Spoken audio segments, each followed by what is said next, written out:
महाकालेश्वर भगवान की, ओंकारेश्वर भगवान की, कृष्णेश्वर महादेव की, कुबरेश्वर महादेव की।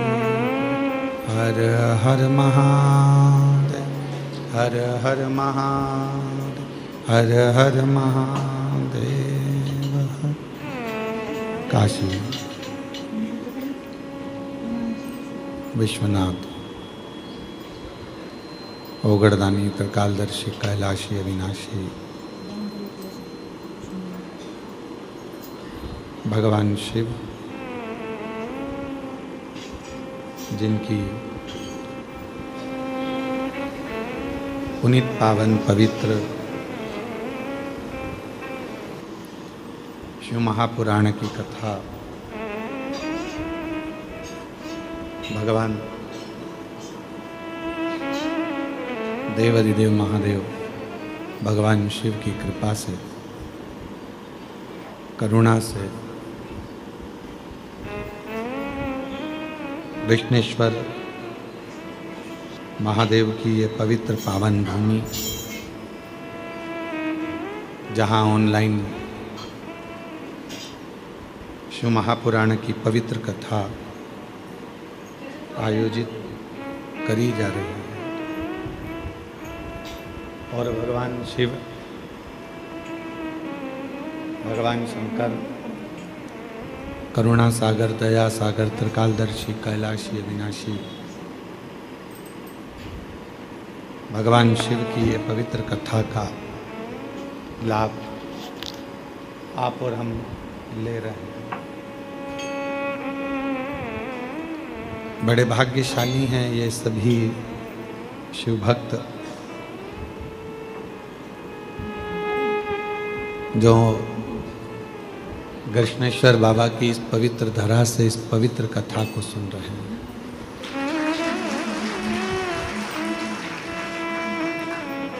कथा ऑनलाइन आस्था चैनल के माध्यम से,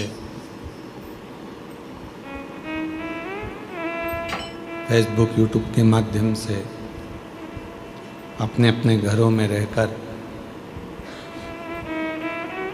ये पवित्र कथा पितृपक्ष में आप और हम श्रवण कर रहे हैं। कृष्णेश्वर महादेव जी की कृपा हुई, कुबरेश्वर बाबा की भूमि से चलकर ये शिव महापुराण की कथा 12वें ज्योतिर्लिंग में पहुंची। कथा के मुख्य यजमान तो स्वयं कृष्णेश्वर बाबा ही हैं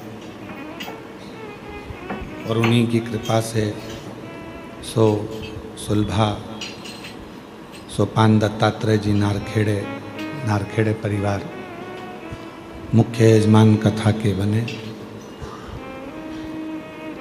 और कृष्णेश्वर बाबा की ही कृपा से ज्योति श्री राजेंद्र आनंदराव पाटिल जी कथा के मुख्य यजमान बने।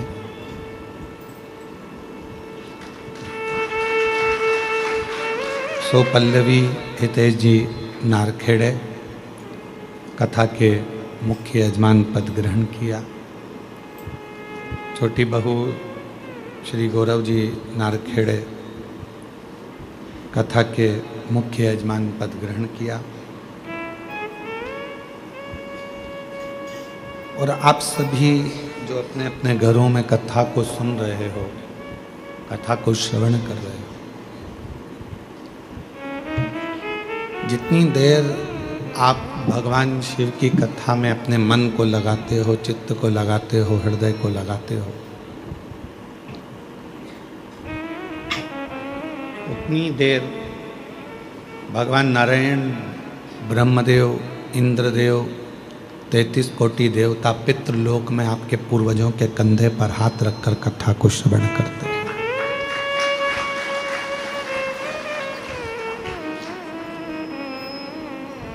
केवल कथा वो नहीं है कि तुमने सुनी, इस कान से निकाल दी, इस कान से, और बाकी का वो क्रम जो धारण करा वो छोड़ दिया।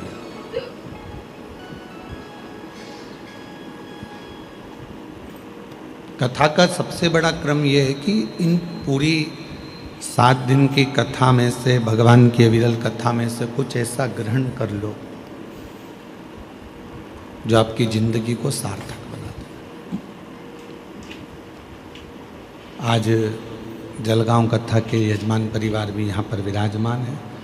मैं उनको भी बहुत बहुत साधुवाद देता हूँ, जिनके यहाँ 3 अक्टूबर से 9 अक्टूबर तक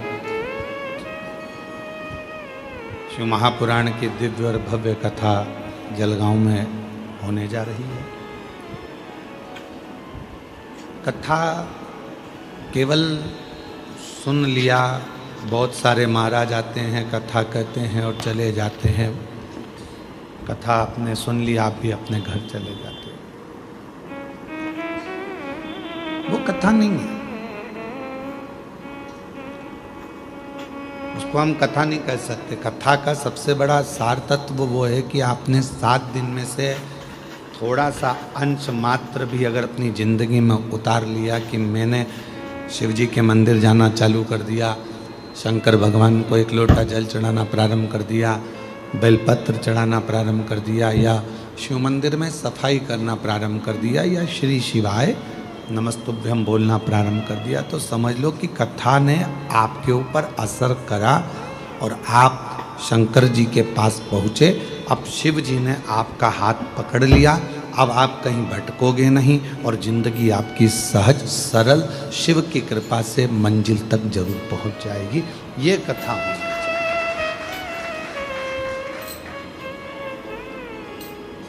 वक्ता, पहले भी हमने कथा में कहा कि एक वक्ता जब व्यासपीठ पर बैठे तो जितने भक्त उसके कथा सुनने के लिए बैठे हैं उनका वक्त बदल दे तो समझ लो कि वक्ता है। और वक्त ही नहीं बदल पाए तो फिर वक्ता का मतलब ही क्या हुआ?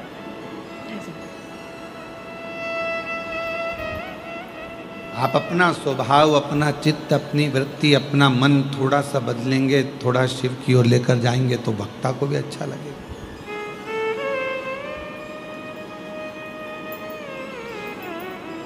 एक बार पितृलोक में से पितरों के देवता आर्यमा स्वामी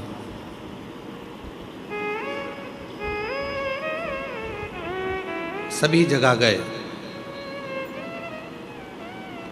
और पितरों के जो देवता हैं आर्यमा, वो हर जगह पर भ्रमण करने के लिए ब्रह्मलोक गए तो ब्रह्माणी ने उनका आदर किया, ब्रह्मा जी ने भी उनका सम्मान किया। वैकुंठ गए तो भगवान नारायण ने उनका सम्मान करा, माँ लक्ष्मी ने उनका आदर करा।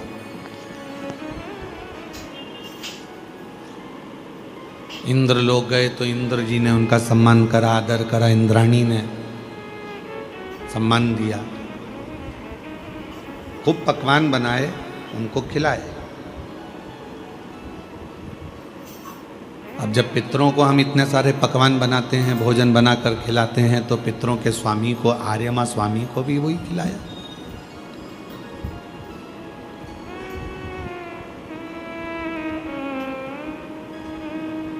भगवान विष्णु के यहाँ भी लक्ष्मी जी ने बहुत मोतीचूर के लड्डू बनवाए और वो भी आर्यमा स्वामी को खूब खिलाए। ब्रह्मा जी के यहाँ ब्रह्माणी जी ने भी आर्यमा स्वामी के लिए खूब व्यवस्था करी, खूब सम्मान दिया।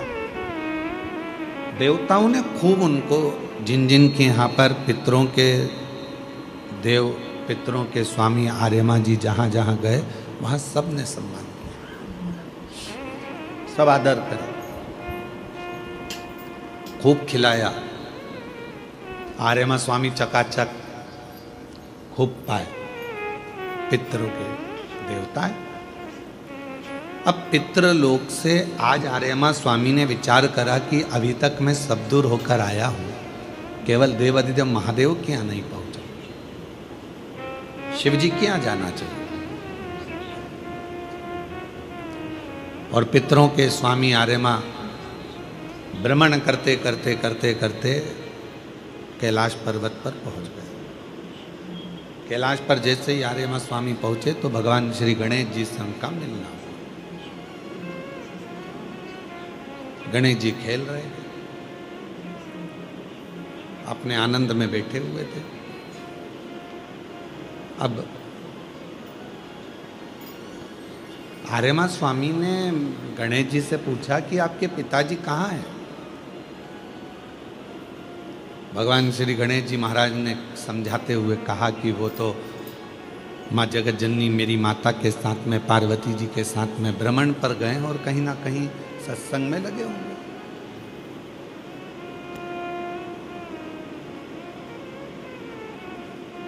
क्योंकि आज का जो समय है, लोग सीखना नहीं चाहते, आज के समय में लोग सिखाना चाहते हैं।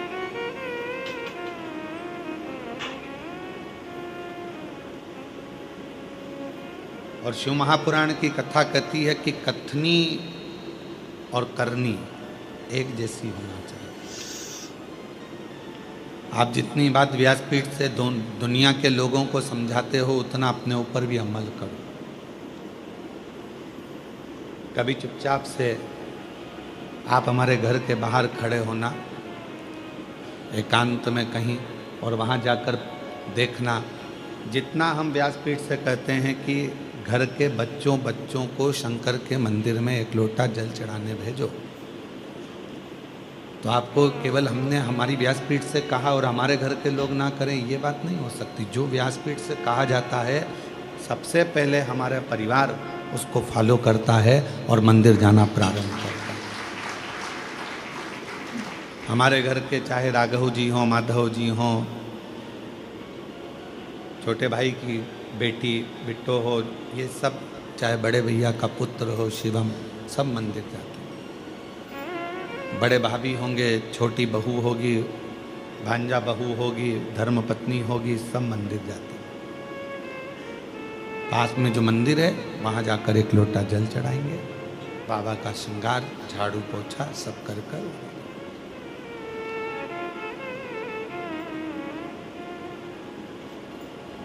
कोई बात अगर हम कह रहे हैं, एक वक्ता के लिए जिंदगी में सबसे बड़ी बात ये होती है कि वो जो बात कहे तो उस पर अपना खुद पर फॉलो जरूर करें।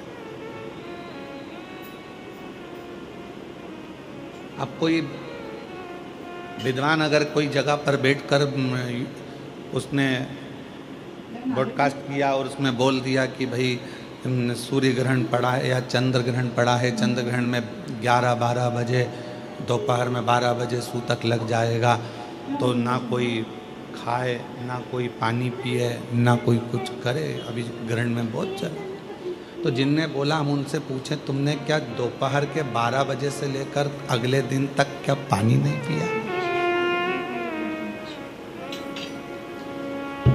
कथनी और करनी में अंतर होता है, बहुत अंतर,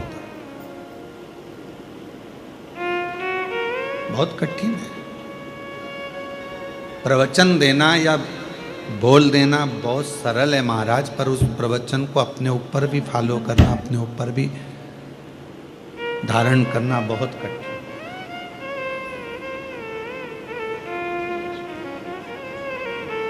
बहुत कठिन बात है। हम स्वयं आज के ज़माने में, एक सास सोचती है मैं बहू को सुधार दूं, बहू सोचती है मैं सास को सुधार दूं, पति सोचता है पत्नी को सुधार दूं, पत्नी सोचती है पति को सुधार दूं, बेटी सोचती है माँ को सुधार दूं, माँ सोचती है बेटी को सुधार दूं। पर यहाँ शिव महापुराण की कथा कहती है कि आप किसी को मत सुधारो, अपने आप को सुधार लो।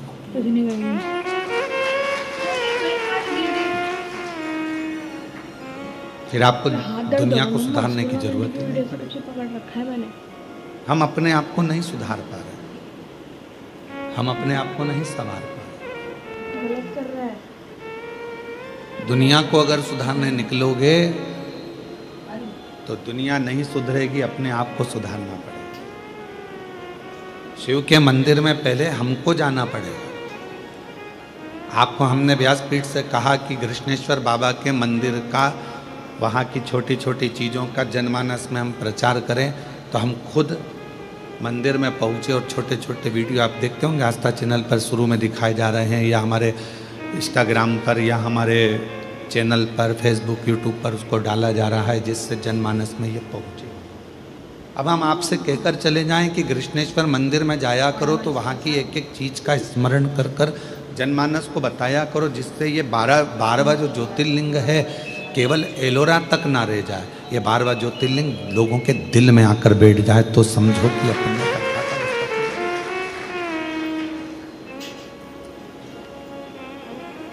और ये हमारा विश्वास कहता है कि इस कथा के बाद में 12वें ज्योतिर्लिंग का जो एक आनंद है, वैसे तो बाबा स्वयं ही आनंद हैं, स्वयं कृपा करने वाले हैं, पर अगर उन्होंने मेरे कृष्णेश्वर बाबा ने ये कथा यहाँ बुलाई है तो खुद के लिए बुलाई, स्वयं के लिए, यहाँ कोई दूसरे को सुनने के लिए नहीं। मेरे कृष्णेश्वर बाबा स्वयं सुनते हैं,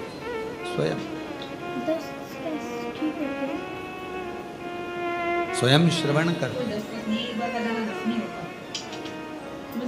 और ये ना सोचें कि हम केवल ये ऑनलाइन कथा कर कर चले जाएंगे। जिस दिन मेरे बाबा ने फिर डमरू बजाया, अब की बार तो तुम कम हो, अगली बार 10 से 20 लाख पब्लिक के बीच में भी कथा बाज कर जाए।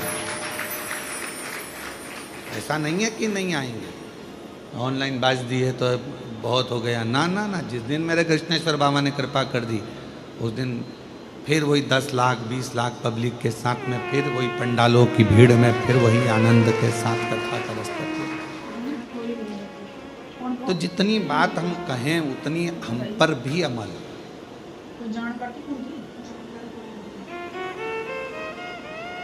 हम कहें कि माँ बाप की सेवा करो, तो कोई हमारे माता जी हैं, आप उनसे पूछ कर आइएगा कि हमारे पिताजी का जब स्वास्थ्य खराब हुआ, उनका विराम का जब समय हुआ और उनके प्राण छूटने का जब समय आया, उसके 1 महीना 2 महीना नहीं, सालों पहले से पिताजी को सेवा करना। जब जब कथा में से समय मिल जाता, घर जाकर जितना समय हम घर पर रहते थे, अपने पिता को अपने हाथ से रोटी खिलाते थे। ये हमारा नियम है। अपने हाथों से अपने पिता को हम भोजन कराते थे, अपने हाथों से। क्योंकि जब हमारा बचपन था तो हमारे पिता ने भी तो हमको भोजन कराया था।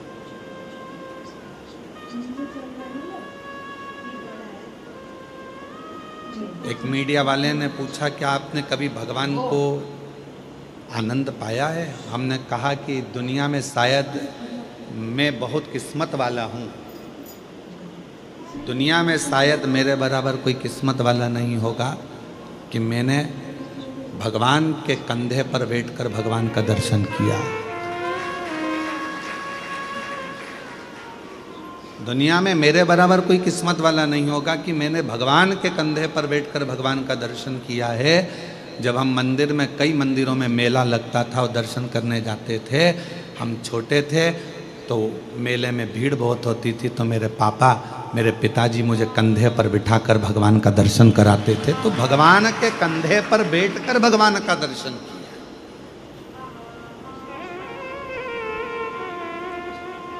पिता भगवान है, उसके कंधे पर बैठकर हमने भगवान का दर्शन किया। अनंत चतुर्दशी की झांकियां निकलती थी, छोटे थे नहीं देख पाते थे, तो पिता के कंधे पर बैठकर दर्शन करते। स्वयं फॉलो करो।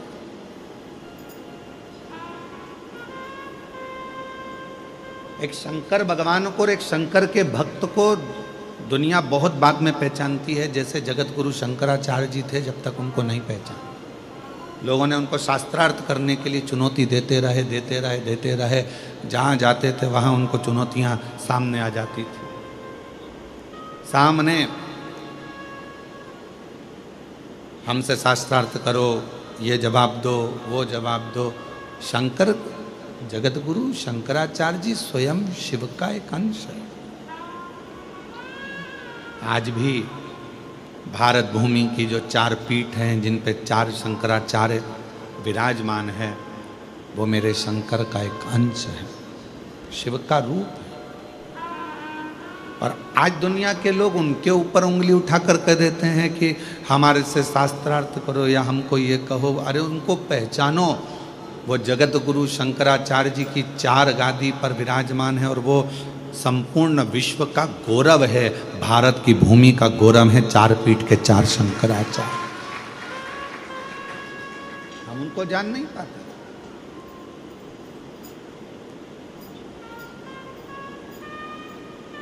लड़ने के लिए पूरी दुनिया पड़ी हुई है, पर लड़ाई धर्म की नहीं होना चाहिए।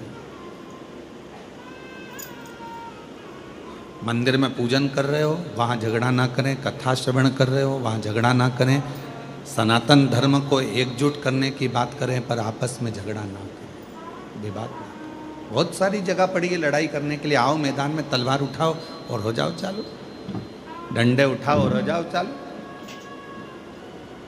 अरे सनातन पर उंगली उठे ये ठीक नहीं है। एक सनातनी दूसरे सनातनी को अपशब्द कह रहा है, दूसरा सनातनी तीसरे को अपशब्द कह रहा है, ये ठीक कहाँ?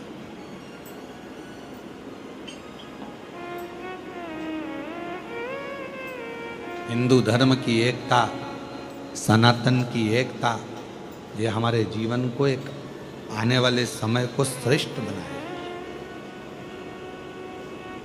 कथनी और करनी में अंतर नहीं होना चाहिए। जितना एक वक्ता कहे ना, जितना प्रवचन दे, उतना प्रवचन अपने ऊपर भी धारण करो।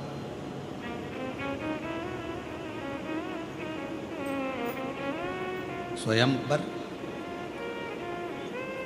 हम एक दिन अगर व्यासपीठ से बोल दिए कि हमें कृष्णेश्वर बाबा का वर्णन करना है मंदिर में जाकर, हम उसी समय शाम को पहुंच गए वर्णन करने।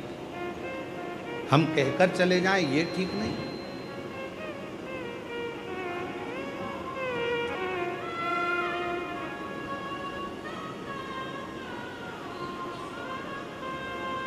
शिव को पहचानो, शंकर भगवान को जानो, शिव भक्त को जानो। पितरों के स्वामी आर्यमा जी गणेश जी के पास आए और गणेश जी ने उनसे कहा कि मेरे माता पिता तो भ्रमण के लिए गए,